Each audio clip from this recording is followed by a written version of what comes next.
Welcome to The Explainer. Today, we're diving into a really powerful story about what it actually takes to reinvent yourself. We're going to follow this symbolic one-week journey that pretty much maps out the entire path of transformation. This quote right here, it just nails it.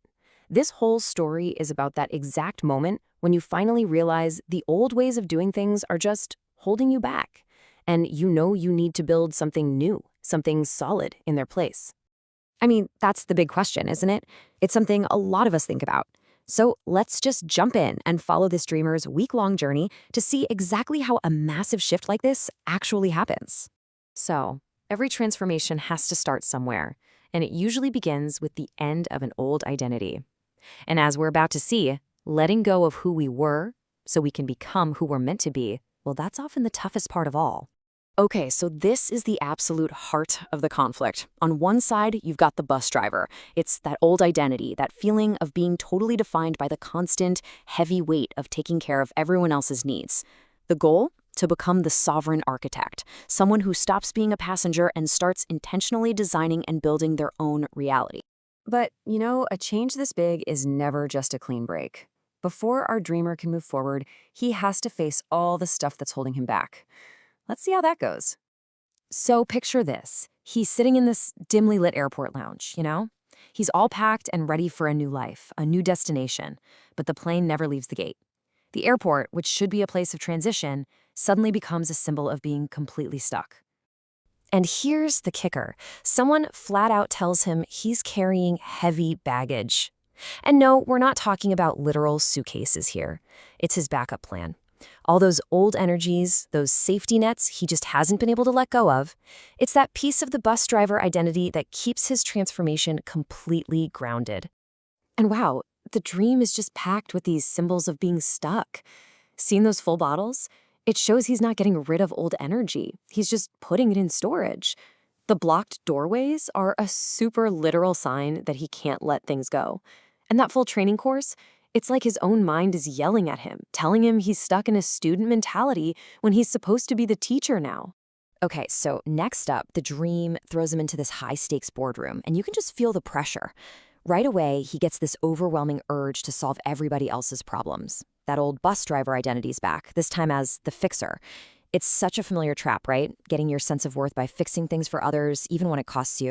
But right when you think he's just going to keep spinning his wheels, boom. A huge turning point happens. And it's in the last place you'd ever expect, completely flipping his whole perspective on where value and creativity come from. So remember that chip from the boardroom? The big, innovative product they needed him to make? Well, it pops up again, but now it's in his kitchen, a place for personal nourishment, not corporate pressure. The whole context has totally shifted. And this simple change of scenery, it forces this massive question. Is real value something you have to grind out for other people, or is it something that just nourishes you from the inside? Well, the dream gives him a pretty miraculous answer. He just eats a couple of corn chips from a bowl, and then something absolutely wild happens. The chips just start to multiply, spilling over into other containers, but the original bowl, it stays completely full. This is it. This is the big aha moment. It's the abundance manifesto playing out right in front of him, proving that real value is internal, it's self-sustaining. It comes from a limitless, effortless flow, not from struggle or trying to get approval from others. Okay, so now he's got this massive new insight. The big question is, what does he do with it? The challenge now is to actually live it, to consciously choose a whole new way of being. He realizes his inner battle is actually a choice. On one hand, he can be the toiler, the guy who believes deep down that a path has to be hard and rocky to be worthwhile. Or he can be the alchemist, the one who takes that struggle and transforms it into a blueprint for something amazing, finding a path of flow and ease instead.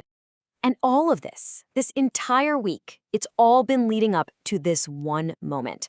It all comes down to a final, critical decision that's going to set the entire course for his future.